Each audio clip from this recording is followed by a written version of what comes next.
2 weeks in, and 80% of people have already quit. Sometimes it doesn't even take 2 weeks. It's usually the second Friday of the year, International Quitters Day. It's when 80% of people give up on that New Year's resolution that they've set. But why so soon? What actually stops people from getting through and following through on what it is that they want? What actually stops people from doing the things they said that they were going to do? Running high on motivation just before, anytime you set a goal, anytime you really want something. And yet, once that motivation fades, so does the chances of getting your goal. Now, how do we fix that? What can we do? What are easy ways, simple ways, proven ways that work?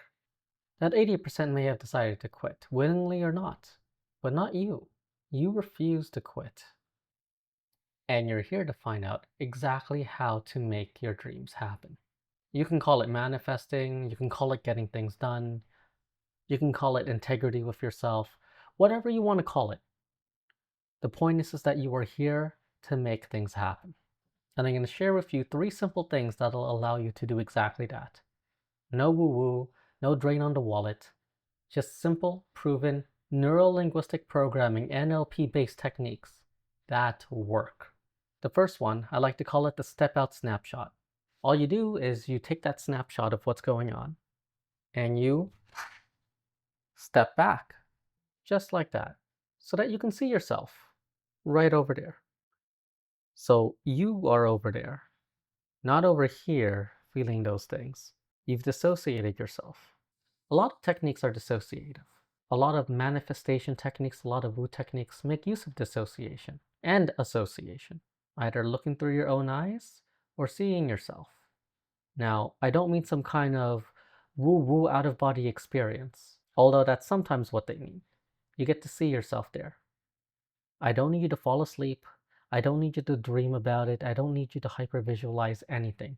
I just need you to take that snapshot and step out. Just step out of your body right there so that you can see yourself in the room. You're right in front of you. You're looking at yourself from the back of your head. And notice exactly where the emotions are.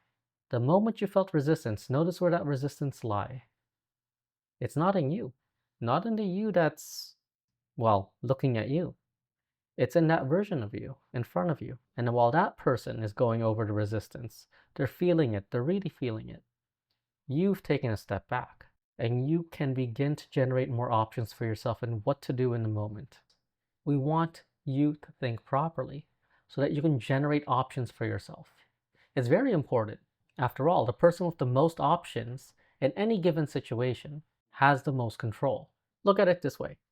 If you've ever had a job offer and just one, do you really have much control? But what if you had 2? What if you had 3? All of a sudden, you can have them fight for you. You can pick the one with the highest salary. Heck, if you're savvy with it, you can even get them to compete over each other over salary, benefits. Whoever would give you the best amount that you would want would be the winner. But you only get that type of advantage when you have options. And this is just one of those techniques that allow you to do exactly that. Instead of defaulting to whatever it is you're feeling in the moment, you can actually take a step back, literally, figuratively, and begin to look at the situation from another perspective.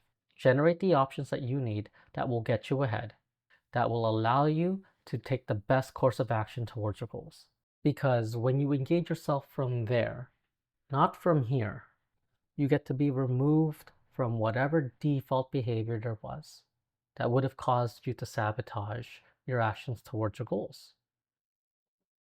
Now, when can you use this? You can use this in a lot of cases. I really suggest that you use it whenever you feel resistance, that hidden resistance, towards manifesting the goals that you actually want.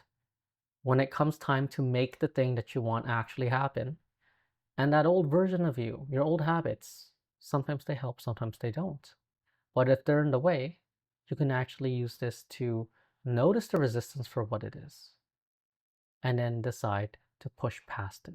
So use it for manifestation. Whenever you're in paralysis analysis, or even when you're in an emotionally tense situation. Just use this to take the edge off.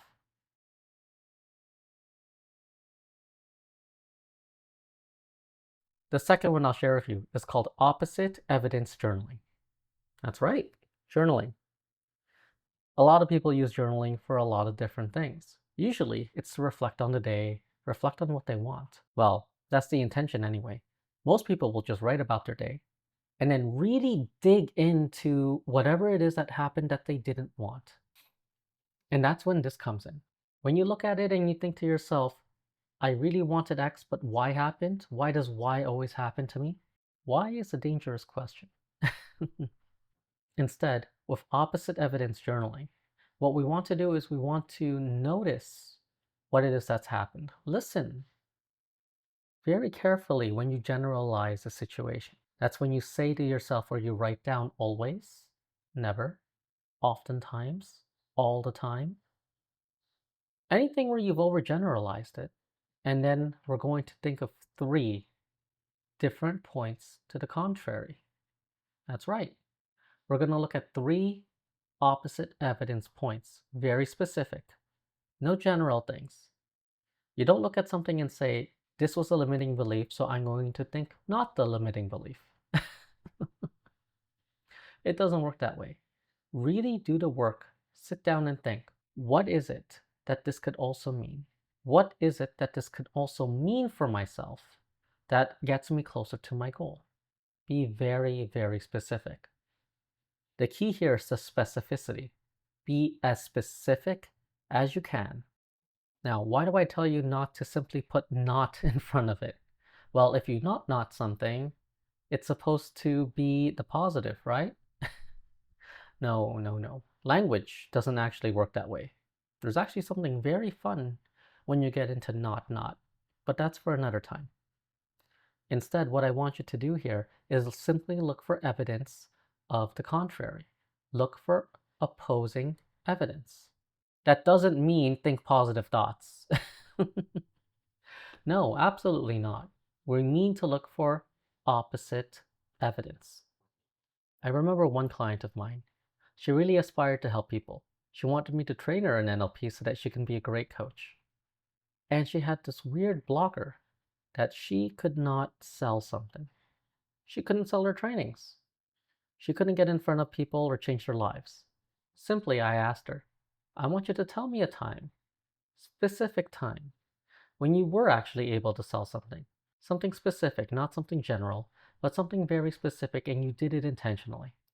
And what came to mind for her were very quick, easy examples, right off there at the top of her head. Now, what does that actually mean? She's going around saying that she can't get any clients, and yet she actually knows how to pitch and sell different services around. It's not a skill issue. It's not something new that she has to learn around sales and marketing. It's just her framing, this weird little belief she had that was limiting her from being able to start a practice. By constantly collecting evidence to the contrary, she strengthened that new way of thinking. And now she's able to gather clients without a problem at all. Now, the reason this works is because instead of being so fixated on the problem, so bucketed, laser focused in on the problem, that you can't see what else is possible, we instead break down those barriers and give you access to what it is you couldn't see before. We break down that generalization and allow you to have more flexibility. The last one I'll share with you is called a 5-minute future self primer. All you really have to do is take about 5 minutes. You can even record yourself doing this on the phone if it's faster. And I want you to think about what that you is, that you who has attained the goal. And what you need to do is, as you think about your goal, describe you, that very successful you, what it's like when you have that goal, what's going to be true, what exactly has to happen right before you get that goal. And make that crystal clear in your mind and describe it. Do it in about 5 minutes. We're not looking for a novel here. What we really want is for you to tap in specifically into the feeling, the emotion, what it looks like, what it sounds like, what it feels like, what it smells like, heck, even what it tastes like when you've gotten the goal. And also exactly what it is that has to happen when you know you've gotten the goal. And we're going to lock that in. You are going to prime yourself to that exact moment so you can tell yourself exactly what it is that you need to do and where you need to go in order to get that goal. Now, what do we do with that 5-minute clip? Yeah, it feels good when you're sitting there thinking about it, but what you really want to do is make sure you step out, and we spoke about this before, take a snapshot of it, and really anchor that in. Now, what do we do with that primer? Well, you definitely want to take a snapshot of exactly what that is. This is why recording yourself talk about that primer is a good way to do it. But it doesn't have to be a recording. You can write it down as a journal prompt. A paragraph or two is all you really need. What you need to do is then play that recording or read that paragraph or two before you go to sleep. This way you're priming yourself so that your unconscious will do the heavy lifting for you overnight. Now, the point isn't to just do it in the evening and then go about your day and watch another half hour of social media. No doom scrolling right after you do this. Read it and go right to sleep. After all, you don't want to fill your thoughts with whatever it is you were last scrolling through, right? Why do that when instead you can instruct yourself specifically to go after your goal, not those other distractions? Entertaining distractions nonetheless, but they're still distractions. Distractions from your goal. Distractions that keep you from manifesting what you want. And the fun thing here is you can actually use all of these techniques in conjunction. After all, I did just tell you to take a snapshot of that primer, didn't I? And of course, if you run into any problems, anything in the way that would stop you from getting closer to that goal, simply journal it down and write down at least 3 opposite pieces of evidence that would prove otherwise, that you can get to your goal. Now, why 3 pieces of evidence? Well, that's because 3 is a special number. 3 is actually the minimum number of times for most people to be able to identify a pattern. And we want to be able to strengthen your ability to break out of the old pattern, identify the new one, and strengthen it. Now, where do these techniques come from? Well, they all stem from NLP, neuro-linguistic programming, a subject that I love to teach people. Why? Because it actually makes a powerful difference. It in itself is not anything new. It's just a collection of best practices that actually work, applied in different ways. Just like the techniques I've just shared with you. Now, these are useful because the more resources that you have, the more that you're aware of what's available around you, the better you are. After all, the more options that you have, the better your ability to control your outcome. The better your ability to create whatever it is that you want. The better your ability to manifest your goals. Now, while unfortunately many manifestation gurus will rely on vague messaging, super spiritual energies, or something else out there, we're not going to do any of that. We're going to boil it down to what actually is working, the core mechanics, so that you can understand what's going on and actually apply it. After all, it doesn't matter if Mercury is in retrograde or not, or if you have quartz, amethyst, or some other kind of magical stone next to you. It doesn't matter if it's a specific time of day, necessarily, or if you sit down and do the lotus pose. None of that actually matters. Now, if it helps you believe, then go for it. Because you do need to believe in yourself to be able to get the goals. You do need to believe it's possible. But instead of some external force out there, I'd rather that you have it that you are in control. And we'll do this by going over the psychological, physiological, and neurology-based evidences. I'll tie it back to the research. What actually clicks? As you watch these videos, you'll see me tie bits of this over to the research, so you understand what's actually happening behind the curtain. What makes these techniques click? What makes them work?